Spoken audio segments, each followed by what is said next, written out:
পড়েনি, আমরা এখনো বিচার পাইনি। পশ্চিমবঙ্গের সাধারণ মানুষ, ডাক্তার, নার্স, বুদ্ধিজীবী সকলে আজকে ক্ষুব্ধ। মানুষ আজকে কাঁদছে ন্যায় বিচারের জন্য। প্রথমে পশ্চিমবঙ্গের পুলিশ এবং প্রশাসন এই খুনের ঘটনাকে ধামা চাপা দেওয়ার চেষ্টা করেছিল, আত্মহত্যা বলে চালানোর চেষ্টা করেছিল।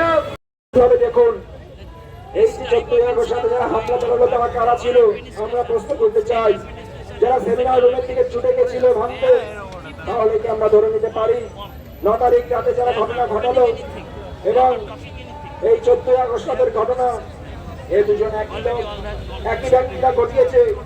কিন্তু আমরা দেখতে পেলাম পুলিশ প্রশাসন এই 14 আগস্ট রাতের হামলার জন্য কয়েকজন মানুষকে গ্রেফতার করলো ঠিকই, কিন্তু এই মাথাকে 5000 মানুষ কারা পাঠালো, কি উদ্দেশ্যে পাঠালো তার সামনে আসেনি।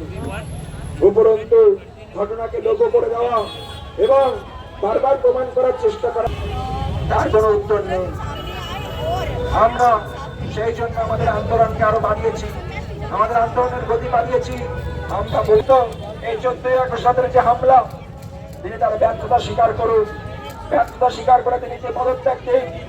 কিন্তু সেই রাজভবন অভিযান, যে শান্তিপূর্ণ আন্দোলন, সেই শান্তিপূর্ণ আন্দোলনকে আটকানোর জন্য তারা যে বিশাল ব্যারিকেড দিয়েছিল, যে সাধারণত দুষ্কৃতীদের আটকানোর জন্য ব্যারিকেড দেওয়া হয়, আমরা প্রশ্ন তুলেছিলাম এই পুলিশ প্রশাসন কোথায় ছিল যখন 14 আগস্ট রাতে হামলা হলো?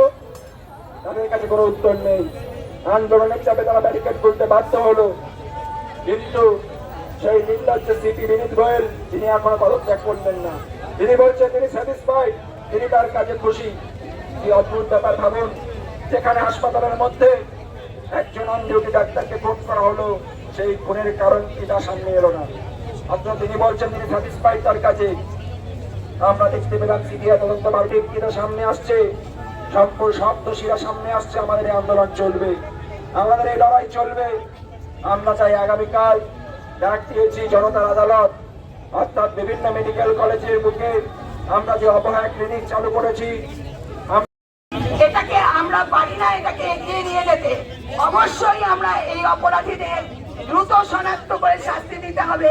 এই দাবিতে আমাদের যেমন সারা পশ্চিমবঙ্গ ছাড়িয়ে দেশ ছাড়িয়ে বিদেশ যেভাবে প্রতিবাদ চলছে, এই প্রতিবাদকে কোনো ভয় দেখিয়ে বা যারা ভাবছে এরা ক্লান্ত হয়ে যাবে, এবার এই অপরাধীদের দ্রুত শনাক্ত করতে হবে।